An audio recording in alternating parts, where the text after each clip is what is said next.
Hello everyone and welcome back to another Fam2Cents cooking video, and today we are revisiting our chicken divan.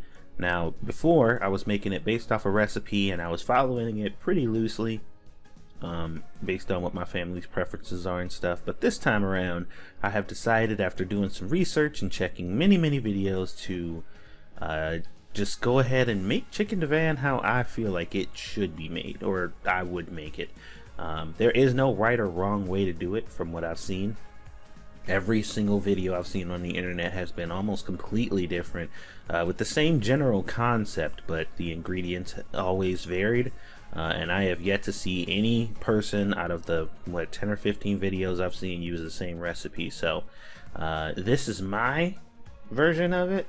I don't know if there's any other recipes that exist that are exactly like this, but if I was to give my family chicken divan, this is how I would make it. So ingredients are going to be up in the left hand corner as usual, and as you can see here, the first thing we are doing is cutting our chicken into chunks, relatively decent sized chunks, about medium size. I've cut these chicken breasts in half because they were pretty big. I don't know what they're doing to these chickens, man, but these chicken breasts were huge, so I cut them in half and now I'm cutting them into chunks. Next up, we're going to go ahead and season our chicken so that way we can get ready to cook it. And the seasonings were very straightforward. I decided to go with lemon pepper because I know the this recipe calls for lemon juice.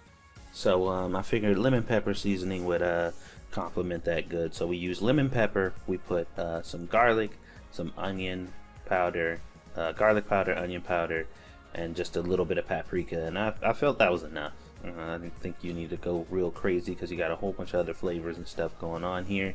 So simple: lemon pepper, garlic powder, onion powder, paprika.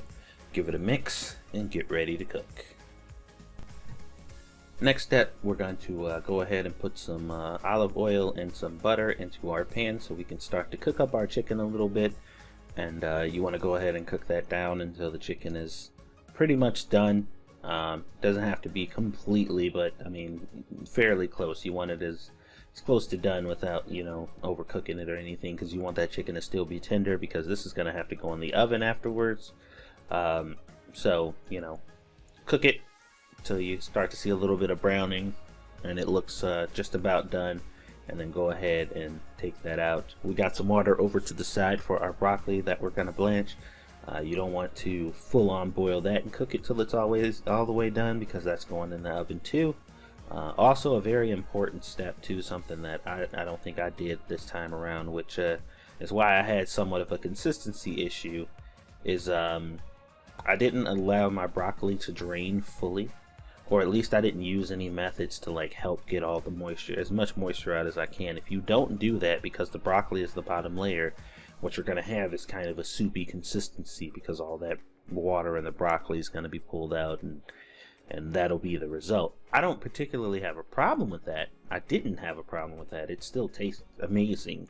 But if consistency is a thing that you're focused on, then you should probably try your best to do what you can to dry out that broccoli. But as you can see here, I'm cooking the chicken. You want to cook it down really good. And after we take the chicken out, we're going to use a lot of that flavor in the bottom there to make our own cream of mushroom soup. Now, the recipe that I've seen anybody use and everybody use, they either use cream of chicken or cream of mushroom soup, and it was always in a can. And I'm not too good or too bougie to use it, but I thought it'd be interesting to make my own. I didn't think it'd be that difficult, and I thought it'd add a little bit to it, you know, a little extra love to the dish. So I made my own cream of mushroom soup, which you're going to see happen in a moment here.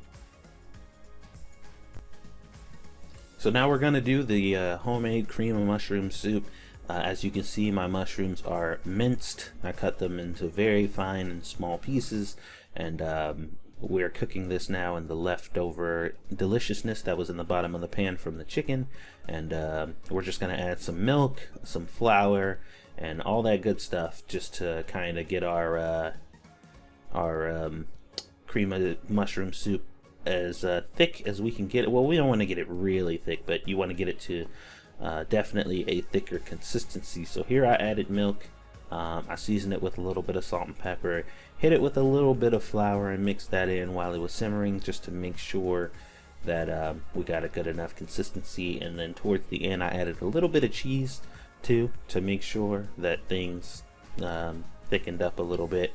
And that's pretty much it. I mean, I don't know if this is the official way to make cream of mushroom soup, but that's how I did it. Alright, so the last thing we're going to do is assemble it. I have my cream of mushroom soup right here that I'm adding a little bit of mayonnaise to, and some lemon juice. I'm going to go ahead and add that to it also, and give that one final stir, and that'll be ready to add to the chicken divan. And here comes a squishy hand stealing some chicken, because that's what she does. And then I'm going to take the chicken and layer it over the broccoli.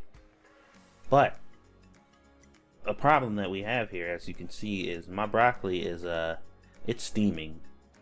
And as I said before, I didn't give it a chance to fully drain and all that good stuff or whatever, so the consistency ended up just a little bit on the soupier side. It was very thin, which was not my intent, but it was still delicious, so that's not really that big of an issue for me.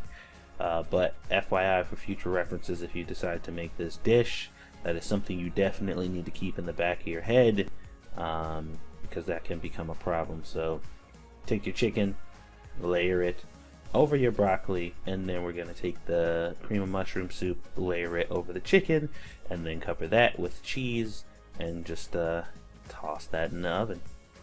And you shouldn't have to bake it for too long. You just kind of want the cheese to brown over the top and get everything to really just kind of meld together while it's in the oven. And once it's done, you get something amazing. Chicken Divan is a really good recipe. It's very easy, very simple. It's very tweakable, which is something that I like. And you can feed a good amount of people with it in very short notice. It doesn't take very long to cook. There does seem to be a lot of ingredients, but there's not a crazy amount, or at least not as much as it looks like there is, you know. So just try it at home, definitely. If you haven't already, Scribe, thank you for bringing it to my attention. And Scribe's mom, if you're watching, I hope you enjoyed this. I hope you like the recipe, because it's really good. So the last order of business, once everything is assembled, to go ahead and toss it in the oven. As I said, it doesn't have to be in there for very long. I put the oven on like 350 and let it go for probably about 15 minutes. Let the cheese melt, and then I turned it on broil for like the last 3 or 4 minutes to give that cheese a chance to maybe brown a little bit, and it turned out really good. I really enjoyed it. So guys, don't forget to subscribe if you haven't subscribed already. Also hit that notification bell so that way you will be notified whenever videos are uploaded on this channel. We are on a road to 1,000 subscribers still, guys, and I know we can make it. I appreciate all the support you've given me thus far. If you have any chicken divan recipes that you'd like to share, please do down in the comment section below. If you have any ways that you would tweak this recipe, I'd love to hear them. And yeah, I'm glad you guys watched. I'm glad you guys enjoyed it, and I will see you guys on the next one.